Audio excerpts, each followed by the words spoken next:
new light that's coming in, what can we do with the new light, and any tools to better ourselves and all of humanity? It is the individual that will make the difference to the collective. So you live your highest life in each moment that you can be consciously aware of that, and you bring awareness into your daily life, so to speak. You bring joy and you bring new perspectives. You perceive from higher and higher frequencies. So find our joy. You will be naturally guided for any actions that you would be needing to take to enhance this and integrate this into your system. So live our joy? Yes. And we'll be able to communicate with our guides easier about all this? Yes, yes. This is a heart-based experience. So opening the heart, not fearing the memories of supposed heartbreak or mistrust, or letting go of all of those dense programs that were only inhibiting your growth. So we are talking of the flooding of your planet with unconditional love. And unconditional love is exactly that. It is unconditional. So if you can use your physical body as a lighthouse, so to speak, and you can first and foremost unconditionally love yourself, or all the selves that you know yourself to be, your growth, your evolution, your changes, but you bring unconditional love into all of your experiences, your feelings, your emotions. And when you share historical stories, you can now flood them with unconditional love. This will enhance and aid, with the ripple effect, the whole of humanity. And if you can't love someone in your thoughts, in your mind, we just ask you to stop hating them. Leave it neutral, leave it as an open space, as an open sacred space. If you can hold sacred space around the worst of your humans, you have healed the planet. Do you understand what we are saying? Yes. And this is the work, and sometimes this is the easiest of work, but sometimes it is the very hardest. But there is no more work that is more important for the healing and the changing and the movement towards everything that everyone truly deserves. A utopia, so to speak, which will look different for each person, of course.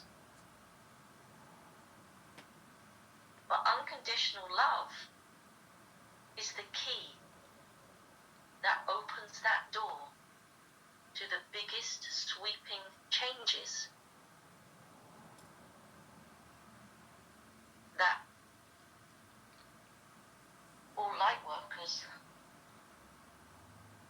long for, look for, feel for. So where you see the areas of reality that they be shown to you through your screens or your newspapers or whatever it is that right. you might see, be shown stories to create division, you flood those stories with unconditional love. You do not try to sort them out or reason, or you do not need vengeance. You do not need revenge. So holding a sacred space in our personal lives and with what we see in the public. Exactly. Whatever comes through to you, for you to absorb, there is your mission to send and create a sacred space.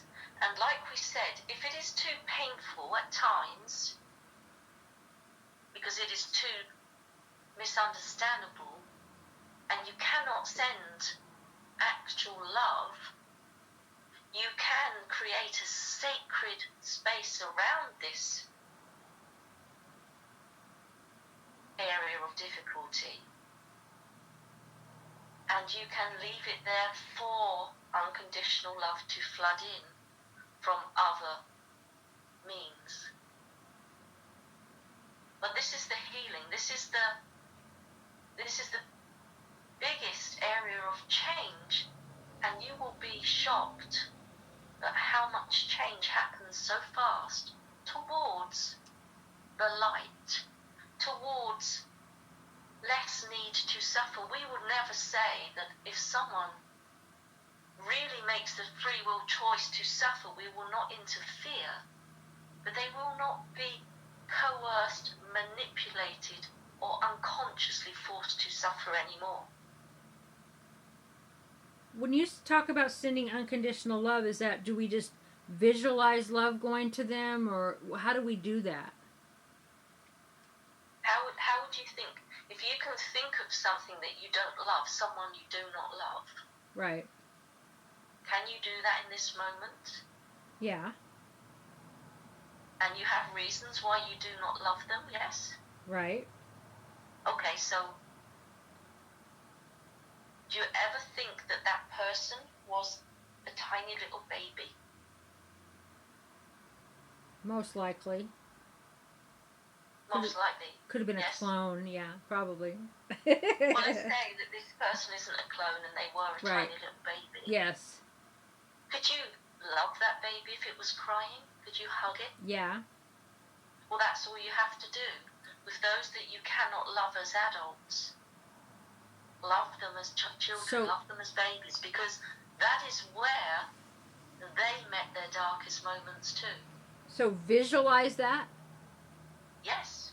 And then, like with public officials that you might see on the screens or whatever, and it brings up this stuff like, just send them love, like an energy of love, or see them as a baby too. Send the energy of love, because they are purposely created on your screens to cause division, disruption, to cause hatred. They are purposely designed that way. Most of those stories do not hold much truth to them. And how do you send love? Just like just visualize this preciousness and wonderful things, and say like, I love you. Just project that out. You can say I love you. It is a heart-based action. And when you see a beautiful, smiling baby, how easy is it to love that baby? Easy. And where does that feeling come from? On your body. Where would you most? The heart. Yes. So you have no problem sending love in that circumstance. And we are saying, make everybody that baby. And have that love sent out. And if you need to put them just into a group in a sacred space and cover the sacred space in unconditional love, maybe you see it as a light, maybe you see it as a mist. You use your imagination and you leave it there for them in their free will choice to have access to, probably for the first time in their lives.